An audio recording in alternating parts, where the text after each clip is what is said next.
madam महोदय से कथा हूँ कौन कि हाउस रो जो सेंटिमेंट अच्छी ताकू विचार को लेकर आगामी दिन सरकार जोटी फांडी अच्छी थाना करा कथा जोटी फांडी नहीं आवश्यकता अच्छी फांडी करवा कथा बीट हाउस करवा कथा ठीक से भाई मोर दीटा जगह जोटा राहजानी विशेष भाव में आम उदला निर्वाचन मंडल हूँ पुराणा बारिपदार गोटे फांडीटे अच्छी ताकू थाना करा बहु आगुरी भी प्रस्ताव आसबी नगर ब्लॉक कथा एटा 1 2 आमर मेडिकल बेले बेले डाक्तर मानक असामाजिक लोक बसिक मारपिट कर बीट हाउस टे हवा दरकार उदला मेडिकल विशेषकर यही दुईटी प्रस्ताव मोर अच्छे माननीय मंत्री माननीय विधायक उदला जो कथा उपस्थापन करचंती ताकू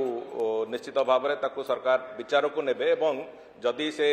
जो क्राइटेरिया रे हवा कथा से जदि से क्राइटेरिया रे से मैच करथिबो से बाबद रे निश्चित भाव में गुरुत्वर सहित विचार भी करा